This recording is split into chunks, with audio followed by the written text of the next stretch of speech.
Good evening and greetings, everyone. I might not be evening for you, but it is for me. It's a late one. Welcome to a very special episode of Lore of Warcraft. I've mentioned it on our previous few episodes, but I've been cooking this one in the background for a little while. We had been doing some of the art books for World of Warcraft.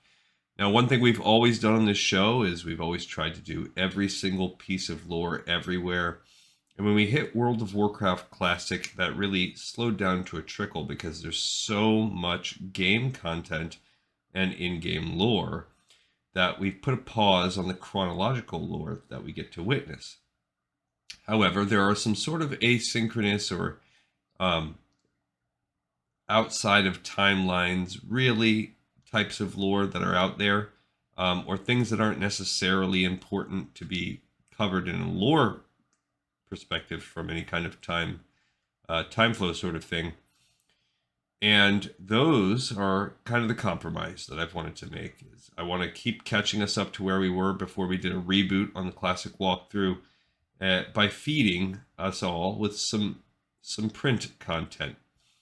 That mission came to a grinding halt when the art books, which is the journey that we're currently on, covering all of the art of the game, started to become a lot harder to find. So I was able to find digital uploads of all of the art up through Mists of Pandaria, which is a book that came out actually at the same time as Warlords of Draenor did. But I found through eBay, a couple of the books that came out around that same time, which are what you're looking at right now, which is the cover to the cinematic art of World of Warcraft Wrath of the Lich King. We've already looked at Wrath of the Lich King's cinematic art book and the Warlords of Draenor book. So I'm working currently on digitizing the Warlords of Draenor, so that episode will come in a little while. And then I'm going to see where I can find past that. Legion, it's extremely hard to find. Kind of trying to watch eBay for it. It's very hard to find for less than $50, which is a lot for a book. Because these books typically, other than this one that we're looking at, they typically come out with the special editions of the game. So, for instance, if you want to get the War Within special art book that's going to come out with it, you have to buy the $180 copy of the game. So, something that I might bite the bullet and just do. And I'm not going to push these out that much, but I'm never going to make them happen in place of a day's recordings because I want to still keep plowing forward to catch up again since we derailed and rebooted the World of Warcraft Classic. But since this one's all done, we're going to start it. We're not going to get it all through in one session today, but we'll start exploring it. And maybe in a few more days, I'll visit it again. And hopefully by then I have Warlords of Draenor ready to go. And I've started to research the next batch. There's more than just each episode, each expansion's book as well. There are all kinds of side ones, and some of those I have found digitally. Some of them you can purchase digitally, but a lot of them I have to scan, and it's a very time-consuming process, which I did with all of the special edition magazines. But without any further ado, stay a while and listen as we start our exploration of the cinematic art of World of Warcraft Wrath of the Lich King.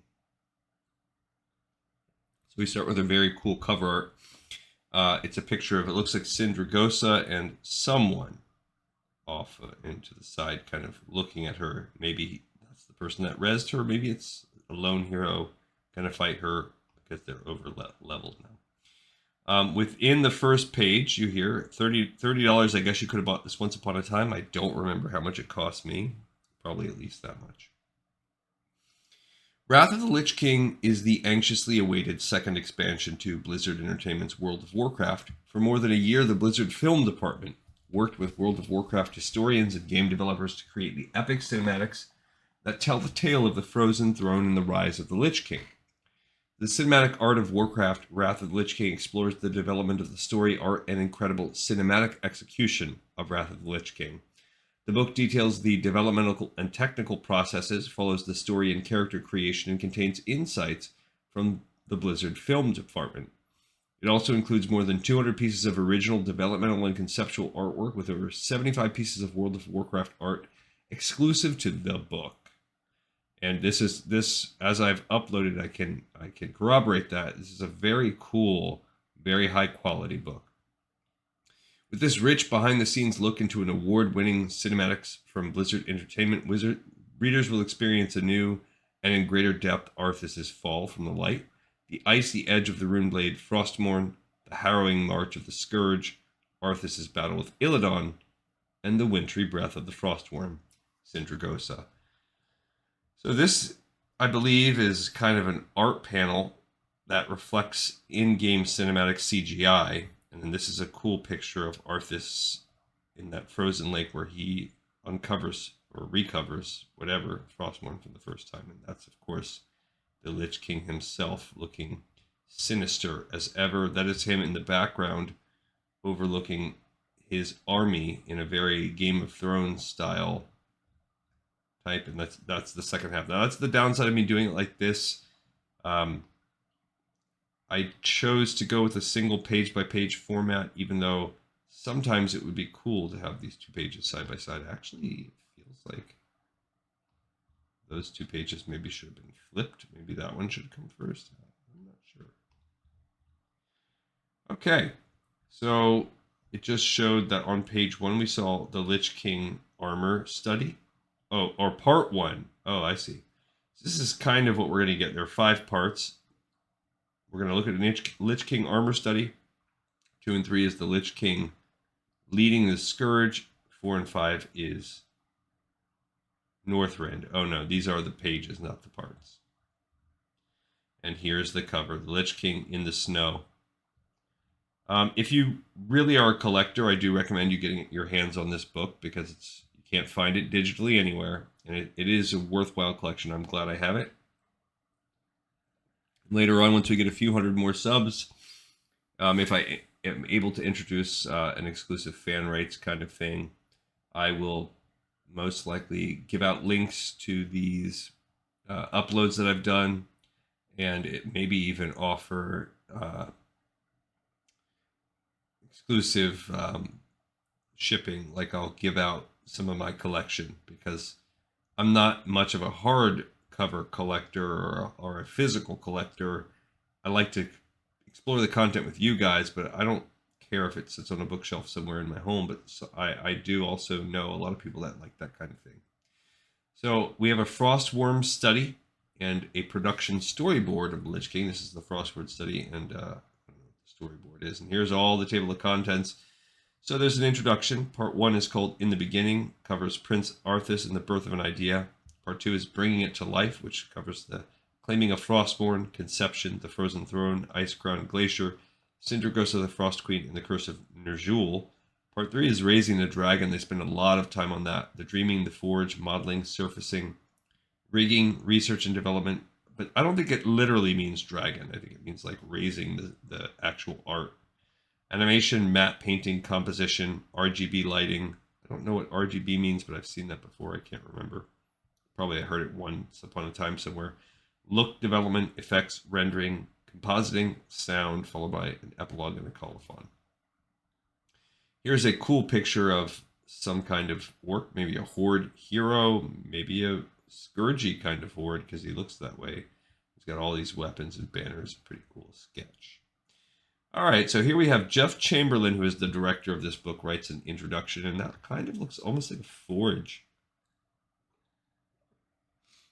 About a year and a half ago, discussions started popping up about the next World of Warcraft expansion and what we'd like to do for a cinematic.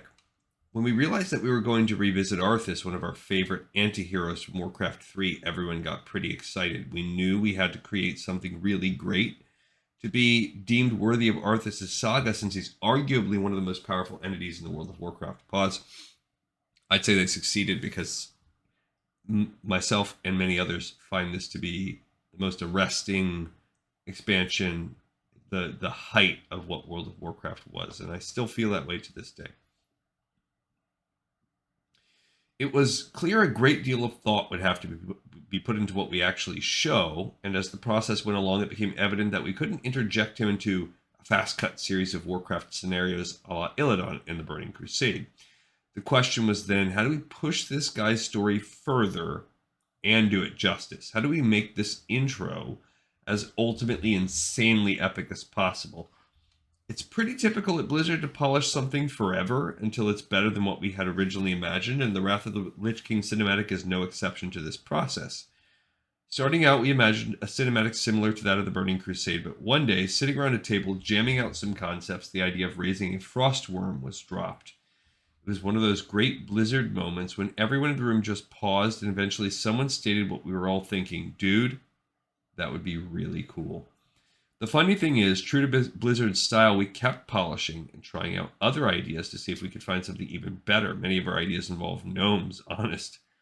But we kept, maybe that explains the sort of mechanome that you see in the early zones, like the Borean Tundra. But we kept coming back to the worm, and eventually she stuck.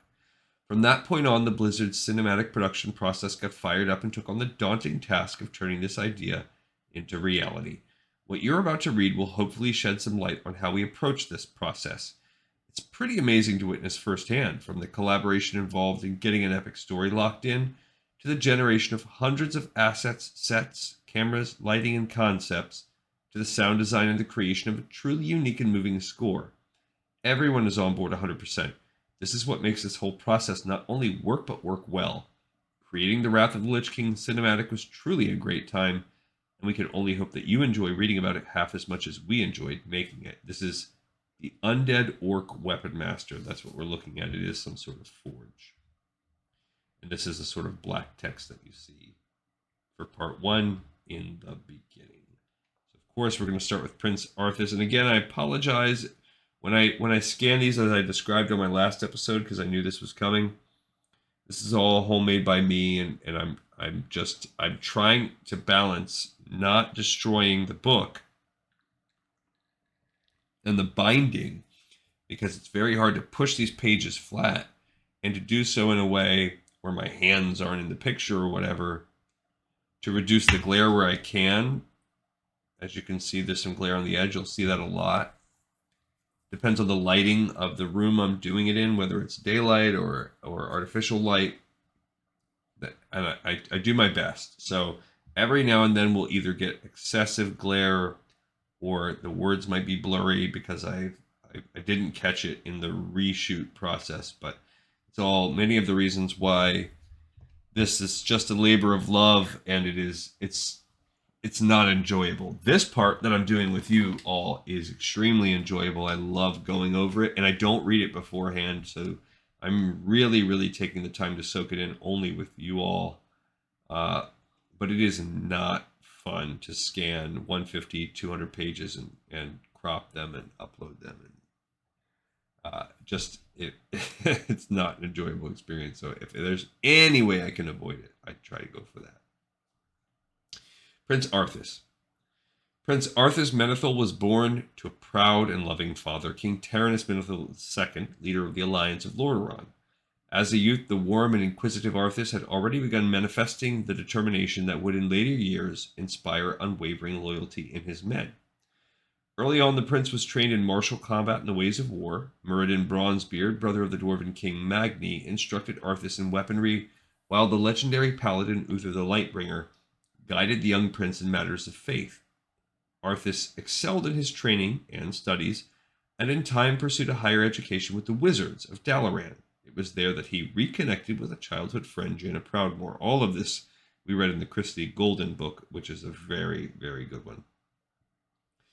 Jaina had become the star pupil of the Archmage Antonidas, and she and Arthas quickly grew close, much to the chagrin of another who sought Jaina's affections, the High Elven Prince Kael'thas Sunstrider. Despite their deepening attraction, Arthas chose to halt the budding romance and limit matters to the realm of friendship. Though she did not fully understand Arthas' decision, Jaina honored his wishes. Still in time, the two drifted apart. And we know from the book that's been retconned a little bit. When Arthas was 19 years old, he was inducted into the Order of the Silver Hand. There, under the tutelage of Uther, Arthas learned to call upon the light. Soon the prince evolved into an accomplished and respected paladin. It seemed virtually guaranteed that a long and prosperous life lay ahead of him.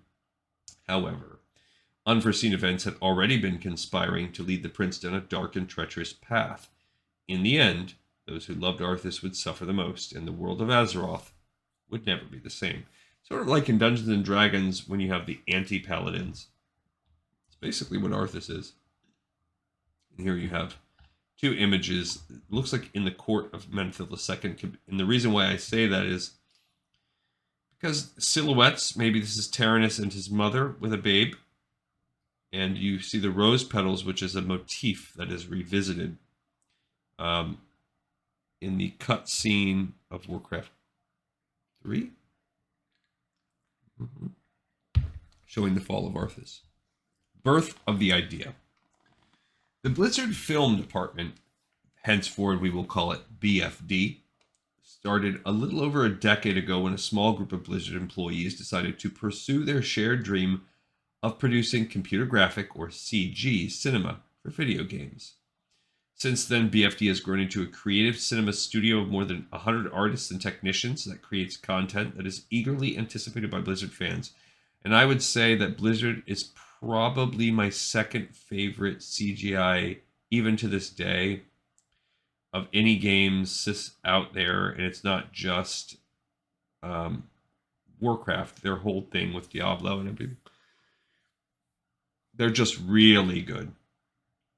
I would say that the team that makes the Final Fantasy CGI is probably just a pinch ahead of them. Just cutting edge. Growth like this is hinged on BFD's ability to innovate, to outdo what it has previously done with each successive creation. Given the abiding pressure to succeed, not to mention the need to stay on budget, stay on schedule, and exceed fan expectations, there was a very strong drive to raise the bar yet again with the Wrath of the Lich King cinematic over what was produced for the Burning Crusade and the original World of Warcraft cinematic introductions. And we've watched those original classic ones together. We'll watch Burning Crusade, of course, when we get there. And even the original one's pretty great, especially for when it came out. The backstory. The two major previous cinematics for World of Warcraft were montage pieces, a series of different action snapshots woven together. You may recall the Dwarven Hunter and Bear, who opened and closed the first World of Warcraft cinematic, or the Night Elf Guardian running through the forest by the light of the moon, or witness the epic battles and feats of magic that introduced the world to the Blood Elves and Draenei in the Burning Crusade cinematic. Montage was the method by which BFD captured the excitement and diversity of the World of Warcraft in cinematic segments that are approximately 3 minutes long. After months of debating how to apply this to the Wrath of the Lich King expansion, Blizzard ultimately decided to take a different approach, crafting more of a narrative that focuses on a few central characters that will play major roles in the new continent of Northrend. Before officially deciding on a narrative approach, though, BFD explored a number of different concepts, beginning with an array of ideas that could potentially become part of a final montage piece. This first stage of pre-production storyboarding was crucial to working out the rough parameters for the Wrath of the Lich King cinematic that eventually emerged. Also, it doesn't make as much sense because the only thing they added new in this game was the Death Knight, so there's no need for a montage there. It's definitely more important to focus on Arthas because you're also, it sort of dovetails with introducing Death Knights at the same time. Storyboarding. The storyboard artists began their work on the Wrath of the Lich King in the middle of 2007. They knew that Arthas, the central and tragic character of the game release, would be featured in the cinematic. As in previous cinematics, BFD also knew they wanted to introduce viewers to the new environments included in the expansion. In the case of the Wrath of the Lich King, this meant depicting Northrend and some of the key features of the new continent. Other than that, no other details had been formally established when BFD began developing the Wrath of the Lich King cinematic. The sky was the limit. At first, drawing upon their experience with their previous releases, their approach was to try to put together a montage that topped their previous releases. They set about generating scores of ideas that could then be knitted together in a 3-minute piece that would explain Arthas' return and the rise of the Lich King. What ensued in the initial planning stage was a flurry of creative expression that, although many concepts were discarded, served the team well in later stages. Veteran storyboarders understand that a large portion of the stuff they create will be thrown away. Only a small percentage of the content they create survives the intensive review process. This is especially true in the case of montages with their largely unconnected scenes. No one knows which scenes will be saved and which will be put aside. Yet the more storyboard artists draw, the more they begin to see something cohesive emerge through their illustrations.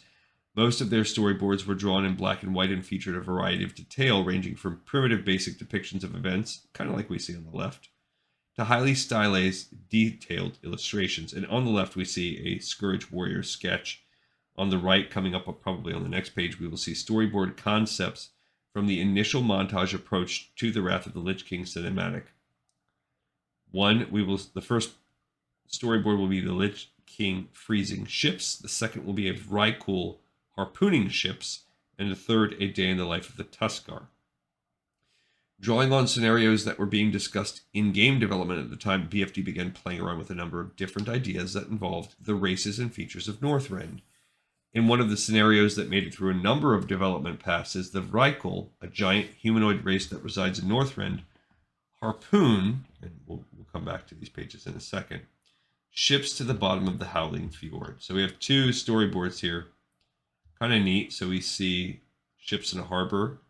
We see the frozen crown from behind as he looks at the harbor. He points Frostmourne, and then you see from another angle he's pointing and it is freezing the harbor. The ice is encroaching upon the ships. And then you see the ships becoming sort of ice locked. So that's one idea. And I've always thought this, both when we look at other art books in the series, and I have a friend or two that are artists, and you think so much about I could not freehand probably even do what we're looking at right here, but I do love art, love it, and most people do, I'm sure, have an appreciation for it. But to think of this being your job and then to just know so much of what you have is going to get tossed, at least in this format, I guess it would be less painful because it would not take you as long. Here in the sepia colors, we have the Vrykul. So you have instead of Vrykul looking at a ship, he's standing with his harpoon. Then you see the harpoon flying through the air, and it is so huge it goes through a ship. Back to looking at 3 Vrykul again, and then they're again reloading, this time with a harpoon launcher. And finally, the third one they mentioned, the Tuskar. You have a Tuskar with a sword, using their spears to fight the Scourge, fishing, ice fishing, spearing the fish over 2 slides, and then happy that they caught it, and then riding an orca into the sunset. Here we have more and more storyboards, smaller. So here you have the frozen ice as it slowly cracks and creates a canyon or something, and as that opens further, you have a figure walking, and as they walk, their steps are freezing the ice. So this is most likely Arthas, but it's also introducing a key move that the Death Knights have. And then that ice is extending out as he walks between the ice flows, maybe that he has cracked, or maybe not. Maybe he didn't crack those. No, it does. It shows them cracking there. So he's cracked the whole iceberg, sort of. And he's walking along, and then it's dissipating behind him. And you can see from the crown, it is the Lich King. And the sun comes out, kind of hides behind a mountain. But that mountain contains the frostworm Sindragosa.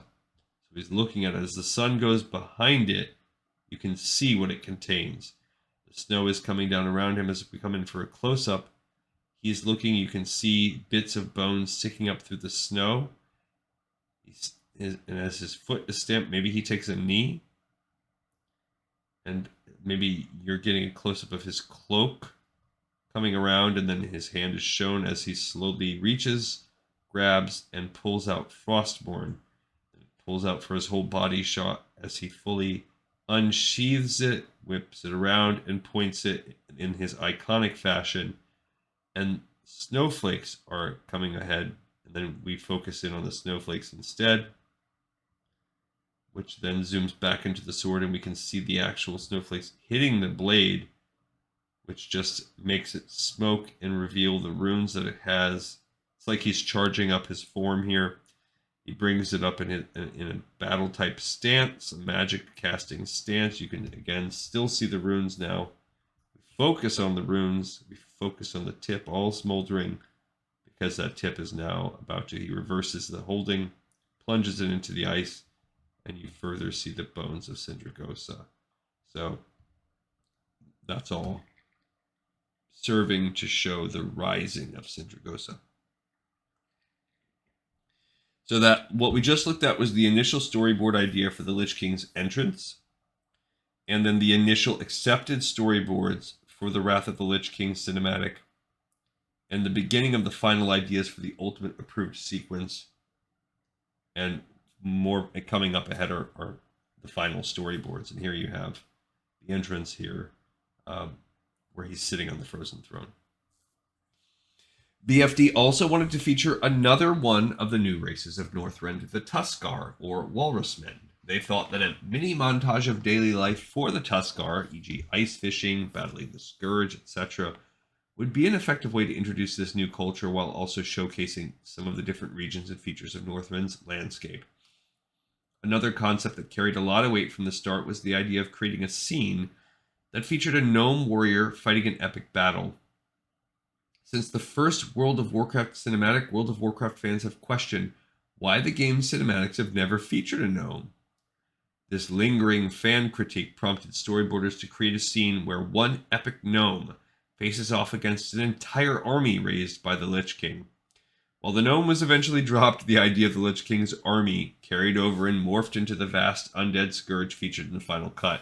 I guess gnomes just bring too much levity. They're too humorous, even though they are awesome. Which is what you should show. Why can't you show an awesome gnome? Maybe we'll get that. Or maybe we already have it, I just don't remember. From the start, BFD knew that they wanted, but it doesn't fit Wrath of the Lich King's vibe at all. They wanted to create a scene that introduced the Lich King as a powerful adversary. One of the first ideas that captured the team's collective imagination was a vision of the Lich King freezing a fleet of ships. The scene would have depicted him as a menacing, extremely powerful character with mastery over the elements and his frozen northern environment. While all of these ideas that made it through this initial development stage were gripping and promised great opportunities for developing striking art and cinematic content, BFT quickly realized that there was particularly strong potential surrounding the sequence featuring the Lich King. After discussing the character in depth, they decided that the cinematic should center on him, and in fact be a narrative about him, rather than simply including him as one character in a larger montage. While epic and relevant to the expansion and fan expectations, the other scenes would detract from the Lich King and some of the other core ideas and images that BFD knew were at the heart of this character and the Wrath of the Lich King expansion. I mean, it's named after him, so I think ultimately it was a good choice to eschew everything else and just focus on him. Finding the essence of the story. Once they decided they wanted to pursue a narrative cinematic about the Lich King, BFD found itself confronted with crucial questions about what it wanted to reveal about the Lich King.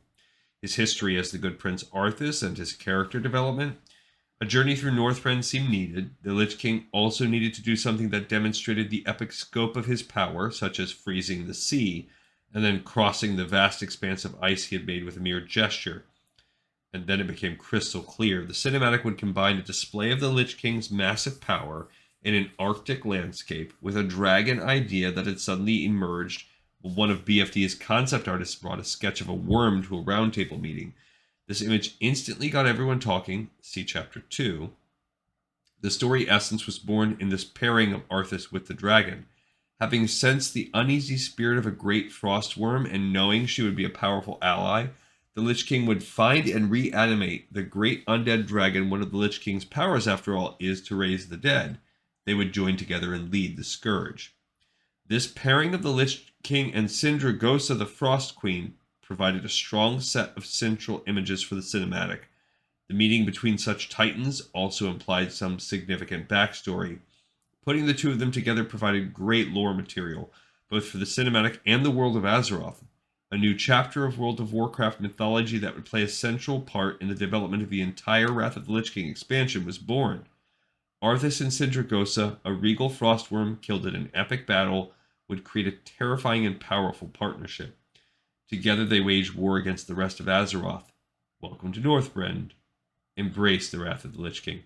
That's actually pretty awesome how, and probably a big reason why this book works and why they haven't done this for any of the other ones really, is that serendipitous moment where they had a cool visual idea of a frostworm, and then they figured out very believable links to the lore from it, and then how that then in turn shaped the story in the expansion. So there's probably not a ton of other times when the cinematics did that. So here's more of these storyboards. So he's sitting in his frozen throne. Again, this is the final storyboard. So he rises from the frozen throne, and maybe this is a 2-pager. We go across, yeah. He gets up, he walks, he's walking through the snow, and he eventually steps down and wipes his hand across the snow, revealing ice underneath. And once he sees that, he stands back up and he's examining what's under the ice. He begins to reach for Frostmourne, which is something they obviously liked. Then he reaches and does the iconic point down at the ice. Then he grabs it in a two-handed downward thrust motion, plunges it into the ice, which we get to see, and which creates this cracking, showing his power over the elements. And that crack now has revealed the bones. And as we see the spreading effect on the ice, we can more and more clearly see the bones of what is a dragon, what is a worm. And then out from the snow, said worm begins to rise. And as it rises, it's rising the bony clawed hand of a dragon that's huge behind him. But the way it's looking over his shoulder, it implies this sort of connection. And then the worm perches, Sindragosa perches on the ledge. And then she looks out and triumphantly, powerfully spreads her wings and soars off over multiple panels, looking cool, but also showing like how he gave her life. And as they fly away, an army, a multitude of the Scourge just start pouring out and following her. And you get the close-up, you see the different kinds of Scourge, you see the army of them, and then they enter the foreground and then pan out, and you see Arthas just looking over all of his creations, his summoned undead. And then he turns from looking out over them to looking back at us, the viewer. And that is a cool storyboard. And that ends that section. And I think that's probably a good stopping point. So we finished the first section of this book, and I've spent a lot of time talking about it, but I think the art in this one particularly is so awesome that it's worth savoring. So we're going to wrap it here. We have created another episode in the pipe, 5x5, and thank you for coming with me on this journey. Love the lore. And that's what it's all about. It's all about the journey. That's the World of Warcraft spirit. It's what it's not about the end. It's not about the destination. It's about the steps we take as we go. So, thanks for tuning in to Lore of Warcraft, and I'll see you next time.